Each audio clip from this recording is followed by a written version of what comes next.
All right, so I have a 3/8 inch core.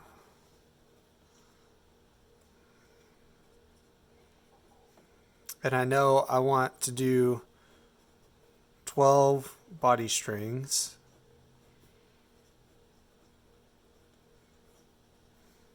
So the math to determine how wide my string should be would be 3/8 for my core size times 3.14, then divided by half the number of strings, so that'll be 6.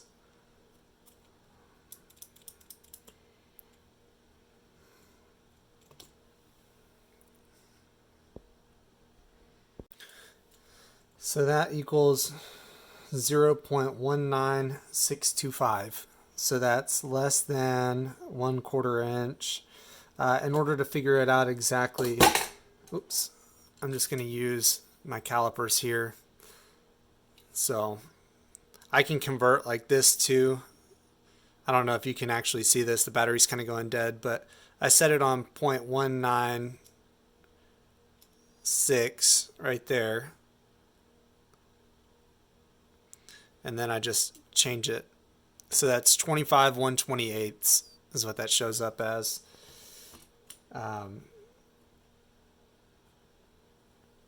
Which I know is not a common fraction to use. But I'll just take this as my guide now, and I'm going to set my cutter to this width, and then we'll get going.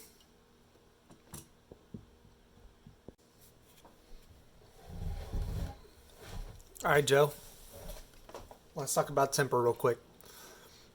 So, temper, like having a good temper, means that I can't squeeze it this direction. So if I'm squeezing pretty hard, and it's not distorting at all. I don't know if that's in. It's not really in focus. There we go. So it's not distorting at all that way, but I can bend it this way, and it still has a little bit of memory. So it's got adequate moisture in it. And even in the thick spot, so like this is a much thicker spot right here, it's still got a good temper.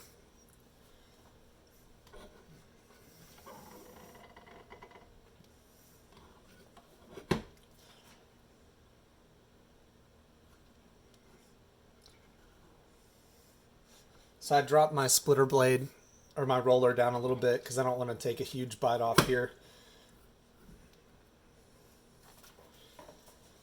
And this is how you should be splitting your strings. Just take a little bit off every single time, every pass. You don't want to take a whole lot off because then you'll accidentally cut through your string, like I've done on multiple occasions. I know it looks like it hardly did anything this pass, but that's exactly what you want. You want to find where that's at, start there, and then I just go 1/2 revolution on my adjustment knob down here every single pass. So now a little bit bigger, and you'll notice, and what we're doing here, I guess you'll notice as I keep going, the bites are going to get further and further along this section of Soga, and that's because the Soga has got a bunch of different spots of different thicknesses, and as we get everything down to a uniform thickness, it'll start splitting off in one solid deal. But what I'm going to do here is just kind of level this up a little bit, and then I'm going to let it retemper because these uneven spots in the string or in the Soga are at a different temper. We want the entire thing to be the exact same temper. So after I get it cut to a decent depth, we'll just sack it back up and let it all temper up to the same before finishing my split and then cutting my final string. Sorry, I see the camera's moving around there. Hopefully it's not too bad. It's just whenever you pull a string through or a Soga through the splitter, sometimes it can Be a little tough to get it through there if your blade's not uber sharp.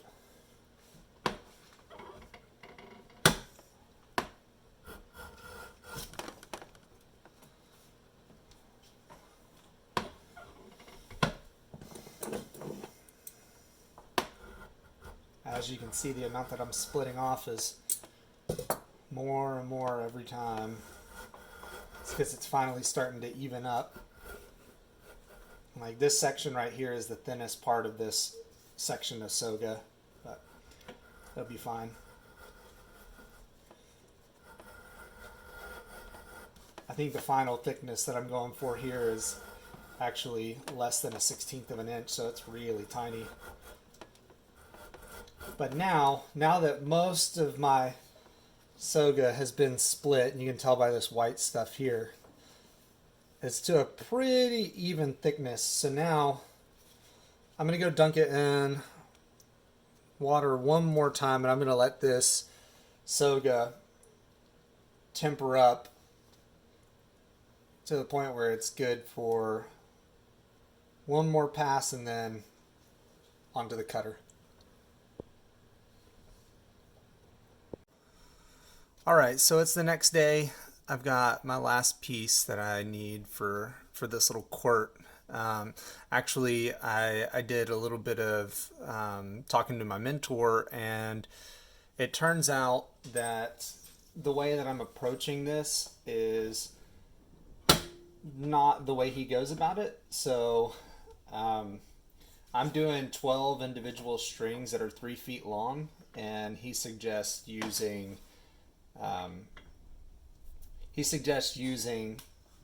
if you're going to do a 12 strand body, 8 strings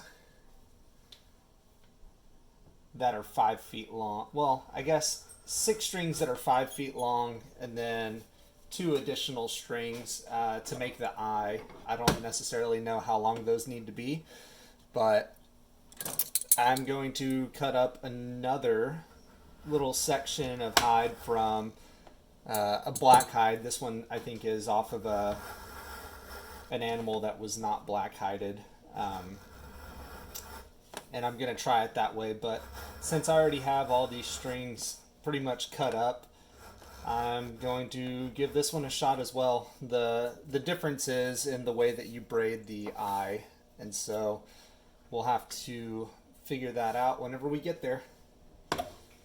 But my temper is good on this. Everything seems like it's cutting well. So I'll just go ahead and finish this one up, and then we'll finish this little video series on how I cut and bevel my strings and all that jazz for a project.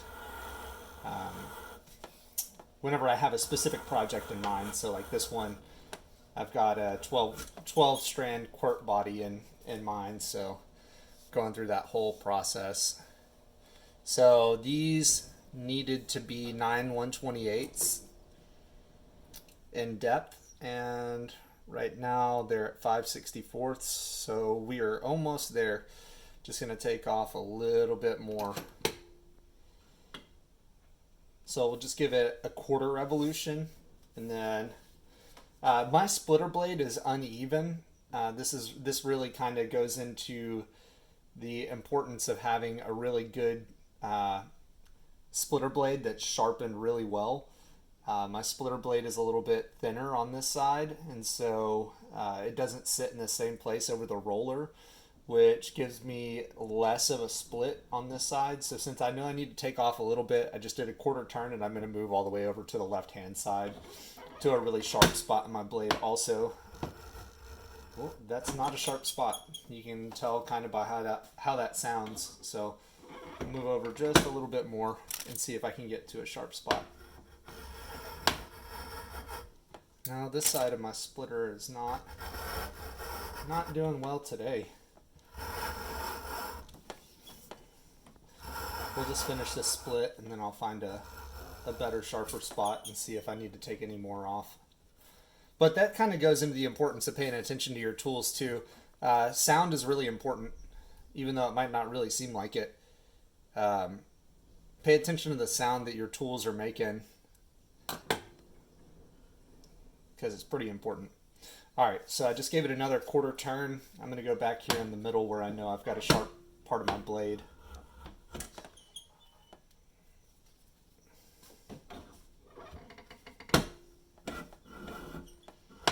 So like I said, this side of my splitter is not going to take as much off. So even though I gave it a quarter turn, it still really didn't do a whole lot. So I'm going to give it another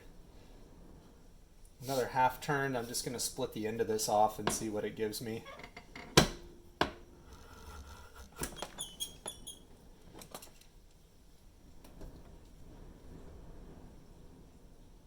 All right, so that's too much. That gave me 1/16. So let's see. This is 9/28 where it's at right now. So we're just going to leave that alone.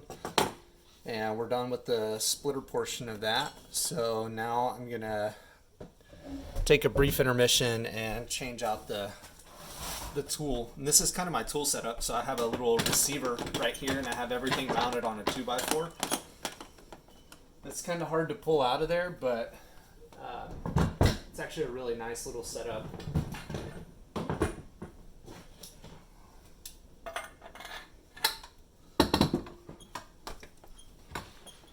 And this one just has a post on it, and these slide in and out, so I don't have to have two for my cutter and my beveler.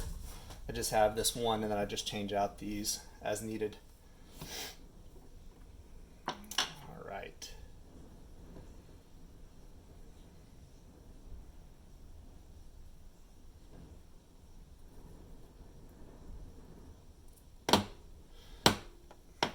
Now I gotta readjust this. So this is 25 1/28. So like I did in my previous video, just set it on here, and then we're gonna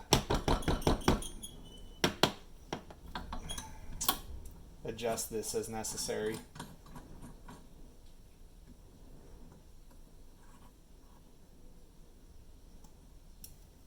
Okay, I think that's about good. And everything gets refined, and you're going to see that. Everything gets refined as we go.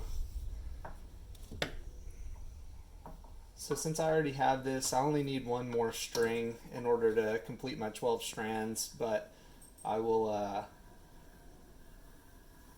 I'll cut as many as I can get out of this one, which is likely 2.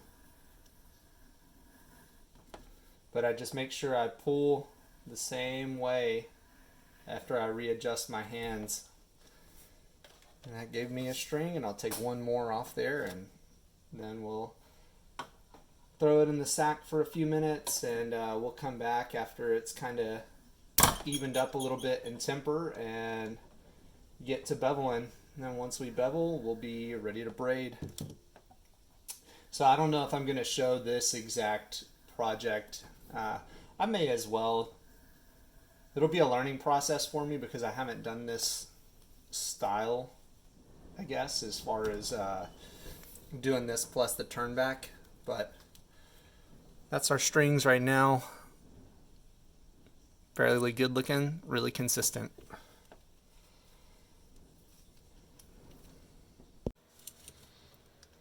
All right, so we said that was 25 1/28, if I remember right.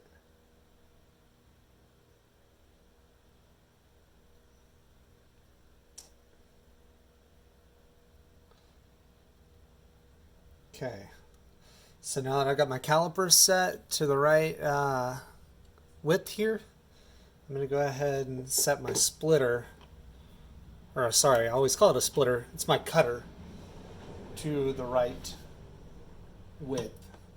So I'll go ahead and put in my blade, and I really like these heavy-duty industrial blades, especially if you're cutting really thick string, because they've got more spine to them. So they're more stable. They give me a straighter cut. So basically the way I do this is I just turn this around and I use the small prongs here to determine if I'm at the right width or not. So I think that is about good. And then I double check it after I run my first string just a little bit through it.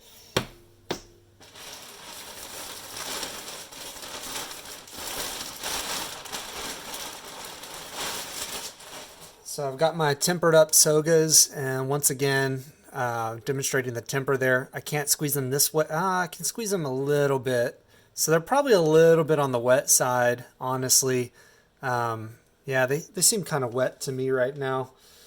So I think what I'm going to do is make a judgment call here, and I'm going to turn the video off and just let these Sogas dry out just a tad bit before we cut them to our final width.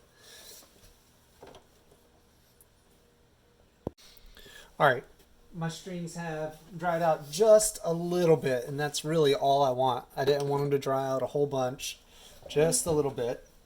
That temper that you're aiming for is kind of finicky. There's a really small range on where it's right and when it's not. Actually, I may be wrong again.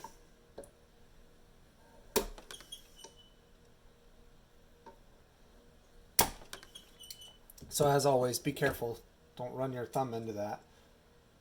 So that's a little bit wide, and I think the reason why it's wide is because it's still really wet down here at the ends.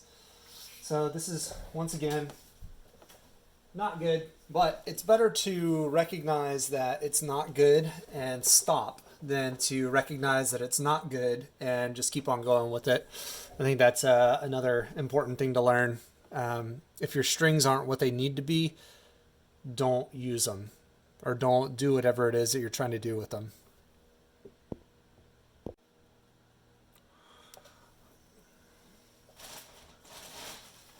Alright, I think my string for my quirt has tempered up enough, so we're going to go ahead and cut all these strings. See what comes of it. Hopefully they've evened up a little bit more in moisture content, because they were good in some spots. It's just other spots, like towards the ends, were a little bit soggy. So let's see what happens this time.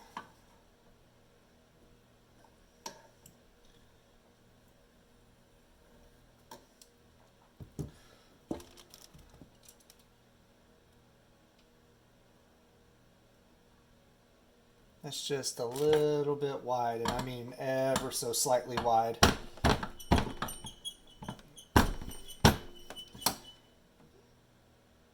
So I'm going to do what we were talking about before and do like a little bit of micro adjustment right there. I think it's going to be great. And so whenever I was telling you that everything is really exact, I really mean it. You know, everything is very precise that I'm doing here. I'm trying to get the exact right dimensions on this string. So I keep my hand back here as a guide with my thumb over the top, but obviously my thumb is really close to the razor blade, so just be careful. And then with your dominant hand, just go ahead and pull. I pull kind of slowly so that I make sure I don't do any sort of crazy cut, or like my the Soga doesn't just kind of grab weird. And so there it is. And then we'll just keep on doing this. So I need 12 of those, so that's number one. And they're still a little bit wet, so I'm just going to throw them down on the ground for now. And they can continue to dry out a little bit before I bevel them.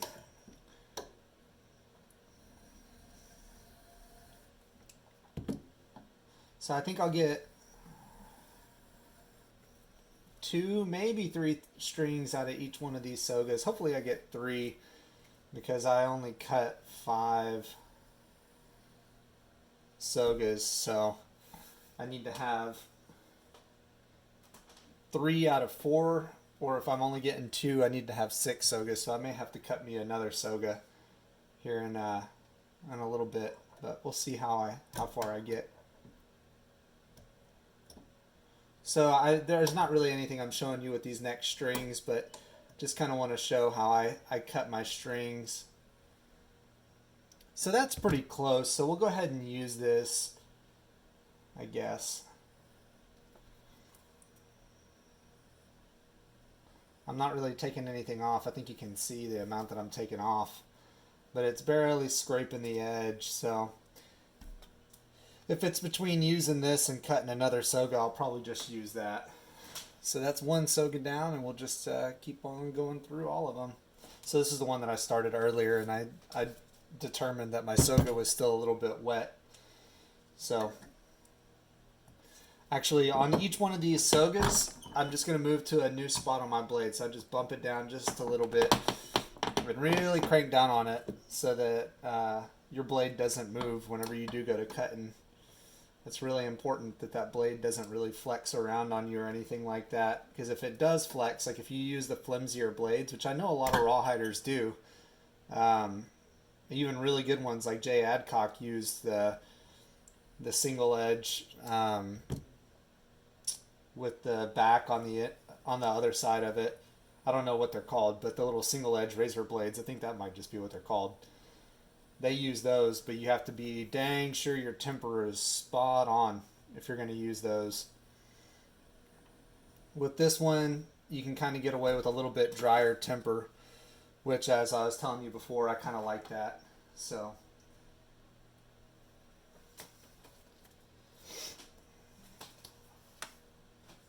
hopefully we'll get 3 out of this one as well, but if not, all we need is 2 out of each one of these Sogas from here on out. But I like moving to a new spot on my razor every single time because it helps you cut better string.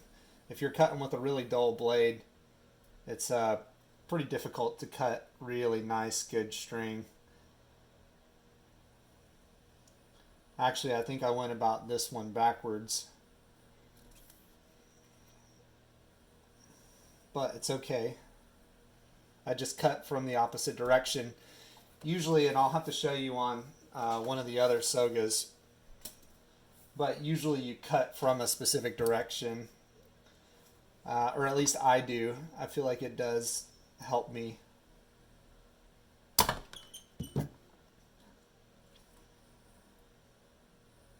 So this one actually is a little bit small in spots, so I'm just going to cast that one aside. Alright, so let's talk about direction to cut. So if you hold this up, I don't know, let me make sure I can see. But if I hold that up, so you can see how it kind of curves this direction. I want that curve in that direction. That way it keeps the majority of my excess over here on the left side of the post for me. And since you are a lefty, it might be different for you. You might have your cutter set up differently than I have mine. But I like having it that way so that it pulls around the post rather than into the post. It's really hard to cut really good string pulling that opposite direction for me. So I just run it through like this, and whenever your temper is right, these strings cut very easily, almost like butter. It's really nice. And so I just go back to that same end I started with before, and I pull it into my blade to get it started, and then I use a pair of pliers for the first couple inches, and then I just use my fingers after that and just get a hold and adjust my pull. But whenever I'm pulling across this blade, I'm pulling at the same angle all the time so that it doesn't change my cut, because that will affect your cut if you're not watching it. So that last piece that came off there was a little bit small again. So now we're on to a new one, so make sure I pay attention to where the curve is. So it's coming like this. So I'm going to start down at this bottom end here. I'm going to adjust my razor blade a little bit more, just because, like I was saying, you always want to have a really sharp spot on your razor.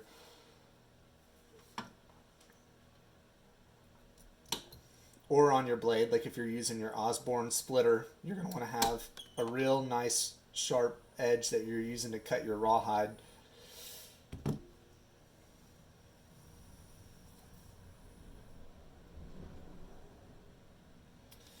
This this Soga has some kind of wet spots in it again.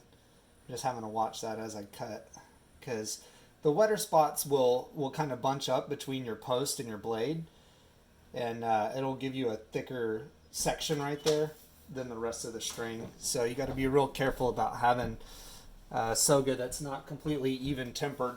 You can kind of work around it a little bit sometimes, but sometimes you can't. You just have to have the right temper sometimes. Especially if you're cutting real small, fine, delicate string. Your cuts need to be really exact on those. Somehow I did it again, I think. No, never mind. I think we're good. I thought I was cutting it from the opposite direction again. And you might not think this is all a big deal about how exact I'm being with my strings, but that's what makes your projects look really nice, is having really good string. My mentor told me at one point, he said, you can make a bad project with good string, but you can't make a good project with bad string.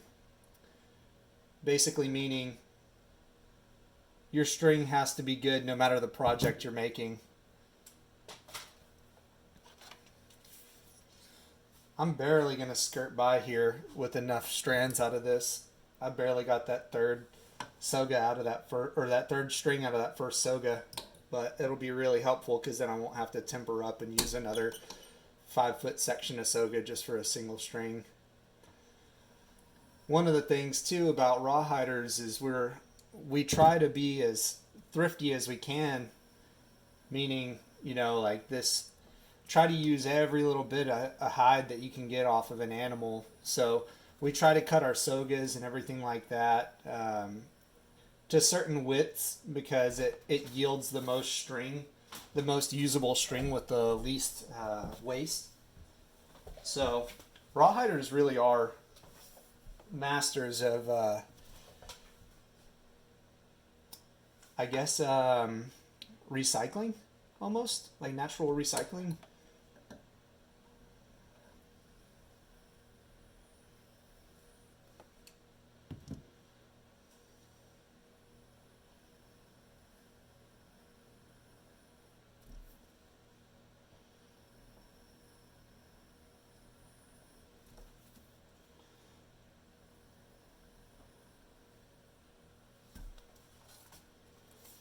Alright, so that should be 12 strings, but I'll just see if I can get one more. Sometimes if I've cut so many Sogas, like let's say I've cut 6 Sogas because I was trying to get 18 strings, so I was trying to get 3 out of each one and I got 4 out of a couple. I'll just cut them all into the same size Soga, and after I cut them into that Soga, I will or after I cut them into those strings, maybe I need 12 for a project, but I end up with 14. Well, that gives me 2 to toss out. So I'll go through and I'll find the 2 worst strings and I'll throw those out before I continue beveling, which is what we're going to do here next. So I'm going to end this video and then I'll do one on beveling. All right, we're on to beveling these strings.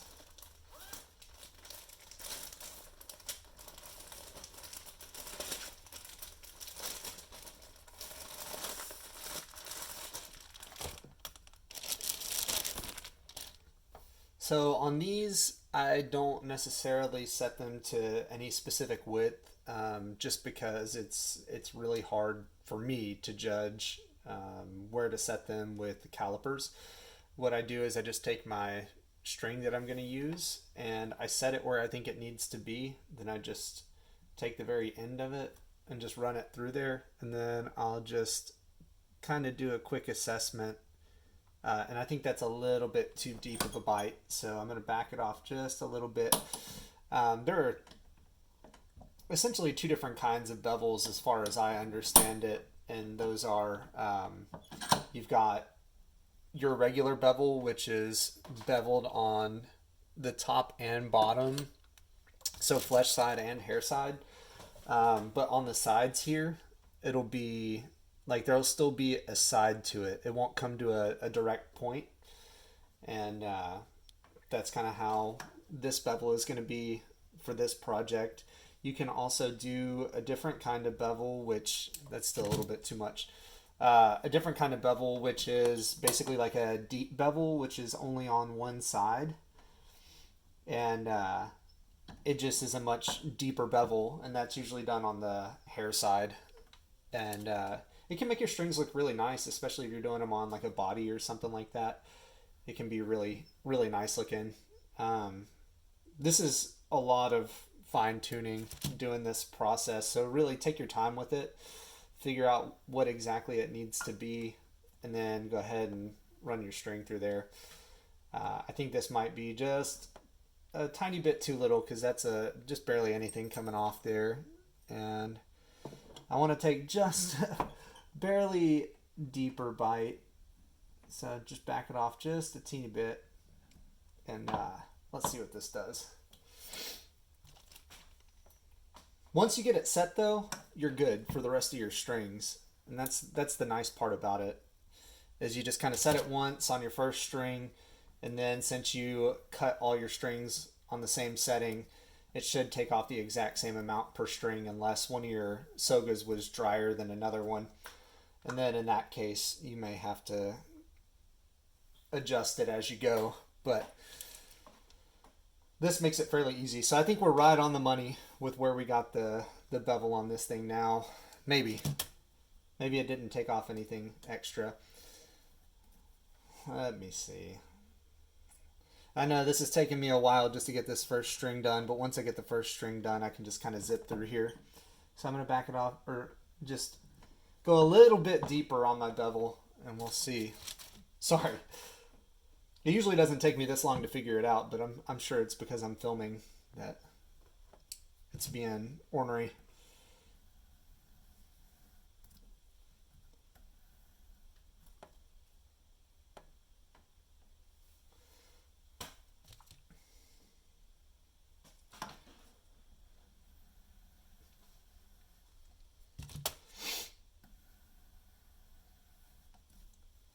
But that deep bevel, like I was saying, on like a body of a project can be really nice. It can look really, really nice.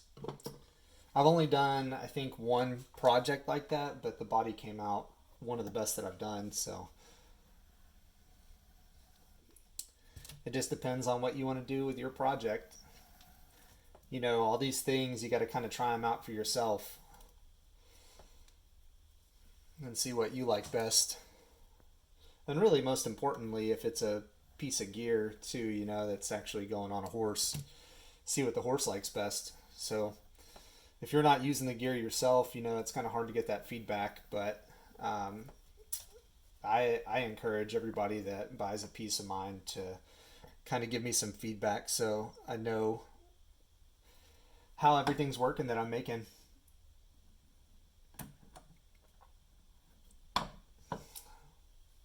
I'm going to go just a little bit deeper yet.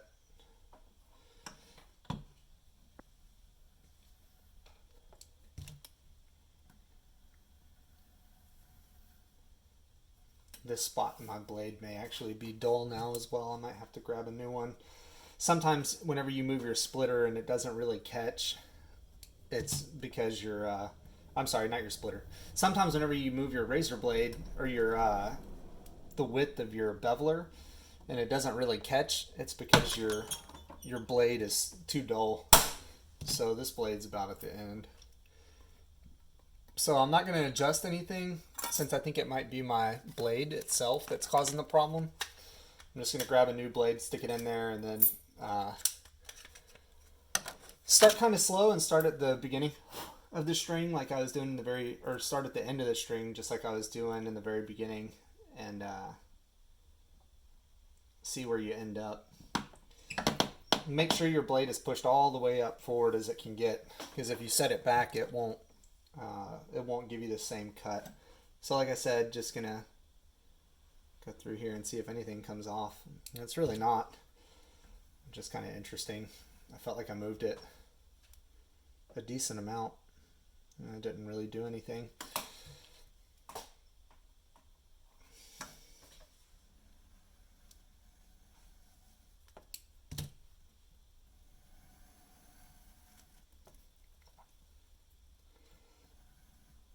It seems to be the way Rawhide goes though. Every time you expect something to happen a certain way, kind of does something different and fools you.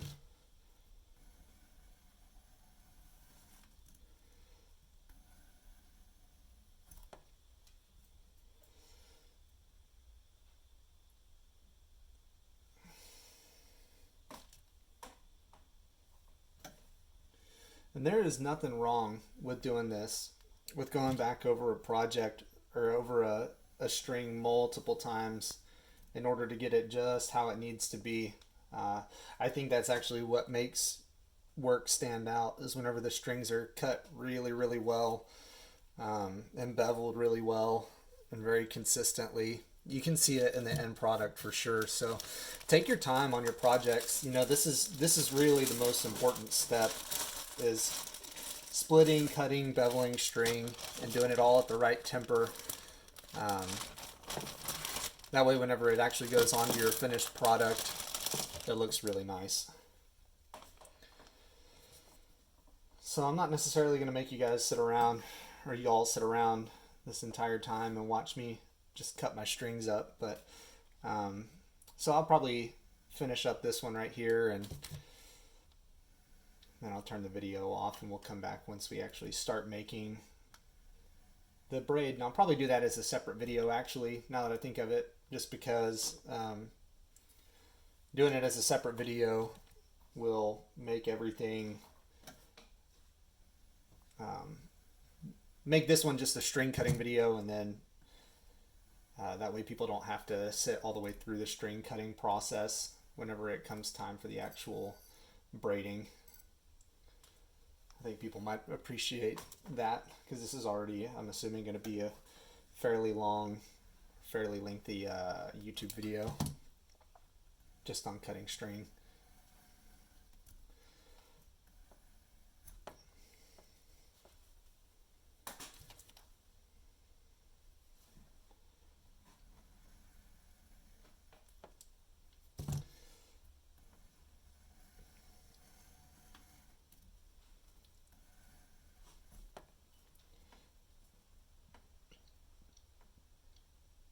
All right, that's fairly good.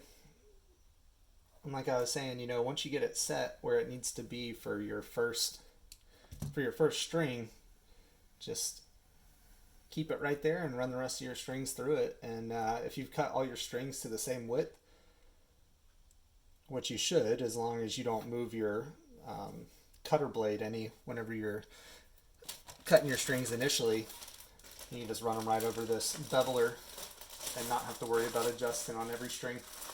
So that's it for this series. I appreciate you coming along, and hopefully you learned something.